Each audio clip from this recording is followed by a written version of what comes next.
24/7. My name is HIERARCHICAL and I am with you with the area of CAIIB examination, and we are covering the area of ABFM. So let's look forward to, and we were learning the processes of management. Under that, we had headed towards the area of the principles of management. We are done with the principles of both the areas. That is, we did the principles given by F.W. Taylor, that is Frederick Winslow Taylor, and he gave 5 principles, right? While the second one is Henry Fayol,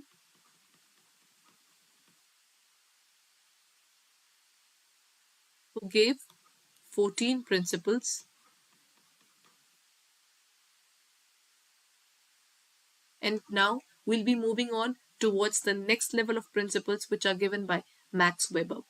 I think the bureaucratic principles of Max Weber, you'll be able to relate it way too much, because that is something, that kind of management led to the recruitment cycle that we deal with today. Every person who's applying for the government job, for the banking sector, we have to go through a specific examination. If we clear that examination, only then we are considered as someone who is eligible for the job profile, right? So all these things came from the ideologies, not exactly we can say, but yeah, a good part of it is based upon the principles which are given by Max Weber. Okay, before we look forward to that, let's understand who is Max Weber. Max Weber is basically a person who has given the bureaucratic theory, that is Max Weber's bureaucracy. So if we look forward towards the bureaucracy, what do you mean by the term bureaucracy? That means there is a particular set of rules and regulations while dealing with things, right? So bureaucracy can be defined as something which we look forward to in terms of the rules and regulations which are bound by a specific hierarchical structure. For example, especially I think the most rigid hierarchy you will find in terms of the army there, right? So you start from a specific position, then you go on to the next one, then the next one, depending upon your performance as well as the time that you have spent in that particular organization. That particular thing has been defined as bureaucracy. But when we look forward towards bureaucracy, what are the costs of the same? What are the benefits and what are the repercussions, or you can say the disadvantages of this particular setup as well now? So let's talk about what was bureaucracy as per Max Weber. Bureaucracy is basically an organizational structure, as I told you. For example, if you start your job in army there, you start with lieutenant in a country. Then you look forward towards the next level. First of all, you become captain. This is army. Then you become a major, and then you become lieutenant colonel. Then you become colonel. Then you become brigadier. That has been a defined positions that a person look forward to, isn't it? So that's how we define the entire area of the positions that a person can gain while working in army. In an organization, even we look forward to that. First of all, we define certain things which are management based, and how do they look forward to in terms of the management. This is what we talk about. Now, when we talk about the bureaucracy is basically an organization structure that is characterized by, they have many rules, they have standardized processes, they have procedures, and they have requirements. Okay, if you're joining army, there's a specific area in terms of the physical training. They have their age criteria. They have so many things. The same thing goes in the banking area as well. Everybody would have gone through the examinations. You gave the examination. Then first of all, you cleared the, if you're looking forward towards the PO level, that means first of all, you gave the examination, or the clerical level. Everywhere there was a specific notification that came out, and on the basis of notification, the person gives the examination. Then they move towards the next level, then the next level. Back promotion examinations are definitely there. At the same time, the JAIIB, CAIIB examinations are there.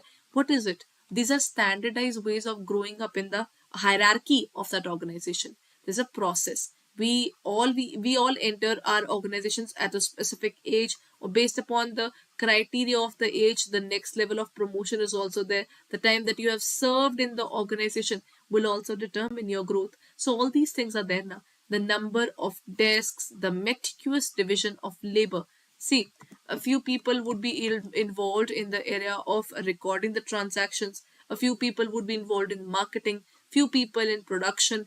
How do we define these things? The division of labor is possible because we have taken all these people undergoing through the era of okay, everybody has gone through tests, right? So while going through the test, we know what are their skills. So once you know their skill set, then you will divide the labor based upon their skill set. And this will help them a lot in their growth as well as the organizational growth. Because think about it, if a person is working in their area of interest, they will automatically grow, right? Then the next point is responsibility and clear hierarchies or professional and almost interpersonal interconnections between employees. But bureaucracy has one thing that which I could personally see. They talk about skill set. They talk about division of labor. They talk about growth in the organization. There are so many things this particular theory talks about. But there's one thing which I couldn't find here. That is the existence of an informal organization. Think about it. That's one of the disadvantages of Max Weber theory there, right? Because we are so lost in the rules, we are so lost in the regulations, we are so lost in choosing the right person for the right job there. There are certain things that we just overlook. What are those? Think about it.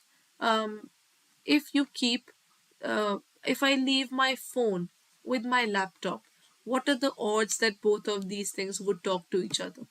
Zero.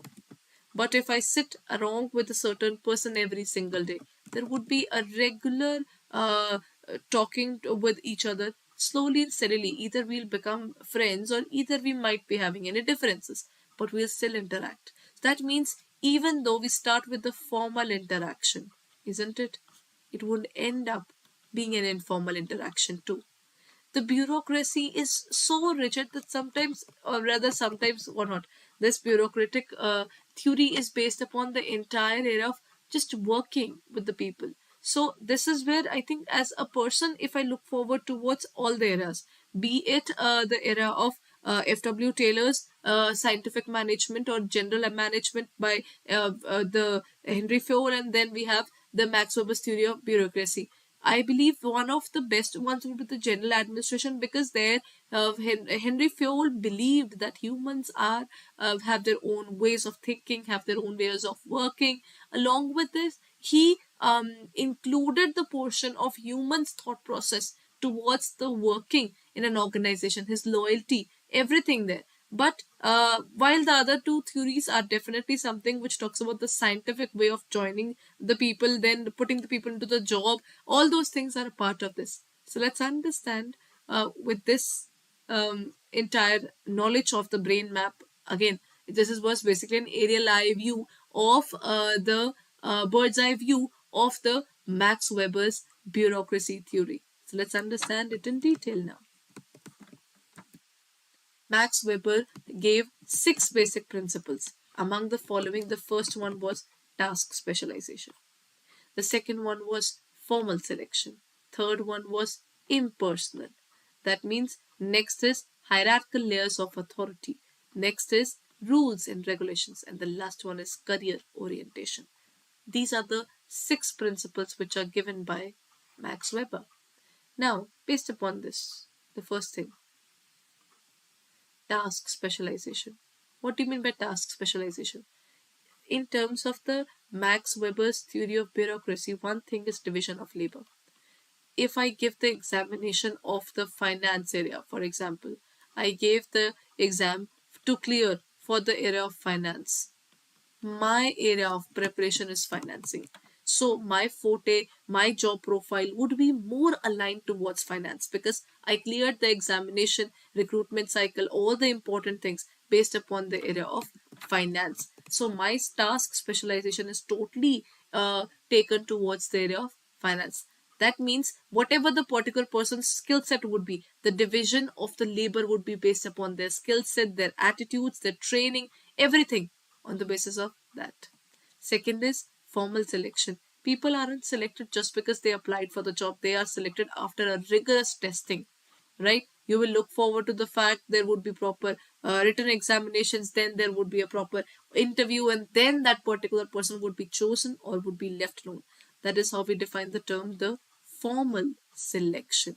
In terms of formal selection, a particular person is chosen or not chosen to be a part of the organization as an employee based upon the scientific selection process, which they call as the formal selection. Anybody who would be doing the work for a longer period, the person who clears the examination would be chosen as an employee, and the recruitment will further turn into selection, because ultimately it's a recruitment process which leads to selection.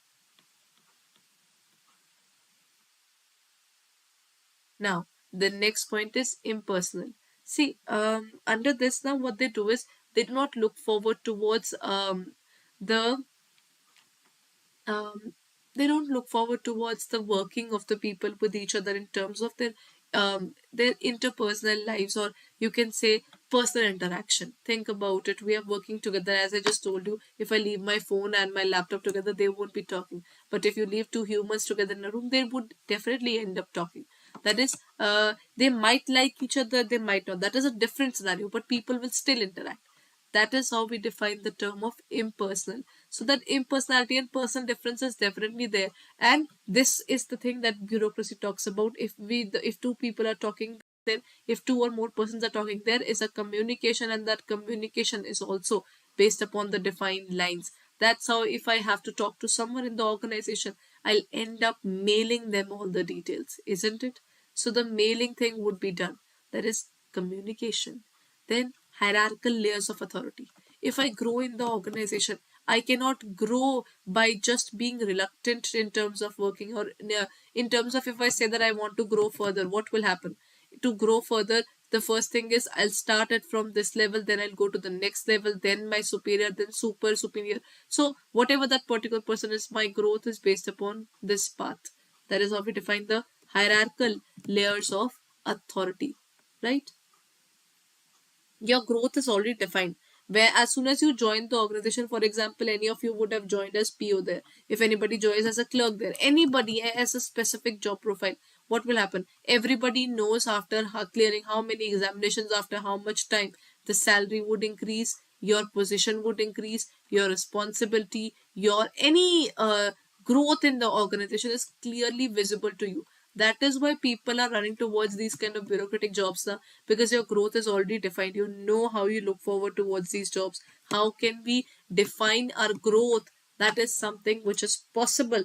But for that, a proper hierarchical levels, layers of authority are prepared way before the organization actually starts functioning. Next is the rules and regulations. Again, rigorous selection training is given. Selection is a basically rigorous process there. We choose people on the basis of scientific testing. Everything is done. And then you have regulations. Rules and regulations would mean that you are selected on a particular purpose. For example, there's a probation period as well, during which the particular person is evaluated, their growth is determined, their departments would be determined, especially on the basis of the probation period they are under. And then career orientation. Once you enter a specific career, if everything is already defined, you know where your path would go. That career orientation would be very strong when you look forward to it. I'm sorry. So the career orientation would be very stronger.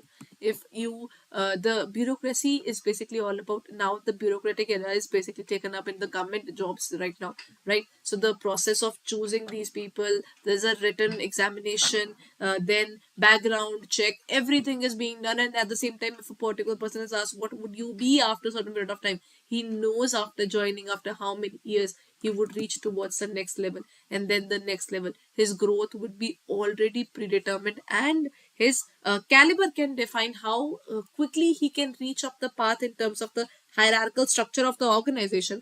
But still, this doesn't mean that he will never have an idea where he's going towards in terms of the organization, right?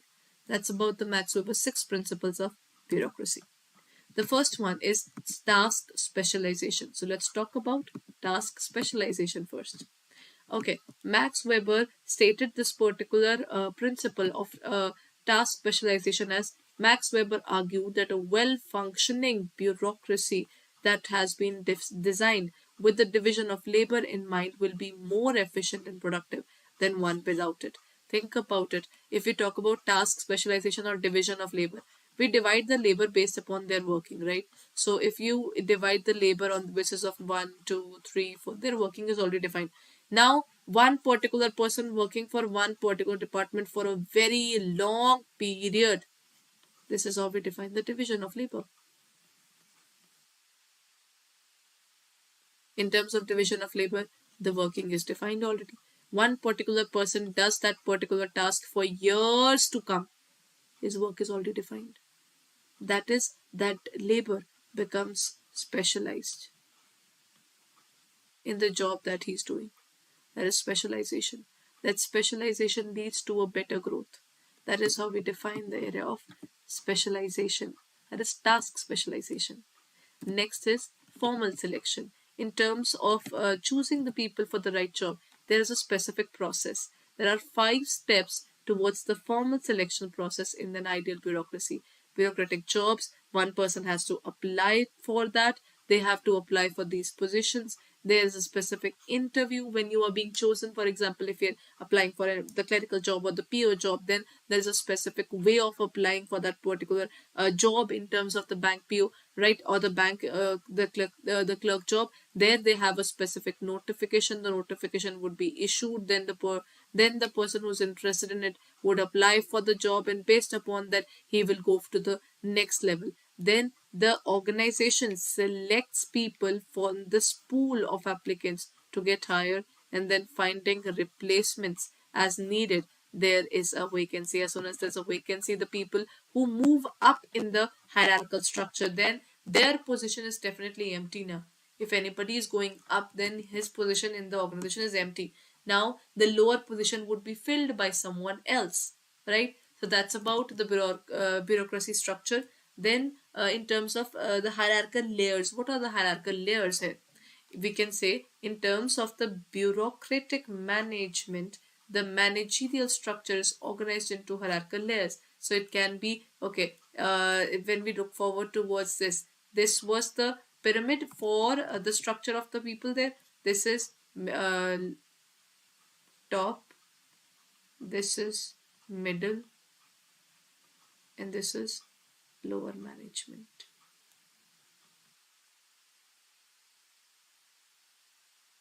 So these are the different kind of management that we look forward to. So the top, middle, and the lower management, which defines the hierarchy of an organization. So people who are working at the middle management, they're dreaming of becoming a part of the top management. How they are going to become that, they'll be looking forward to their growth. They'll be giving the examination for this particular area. That is how we define the hierarchical structure. These are the hierarchical layers of the authority. Right?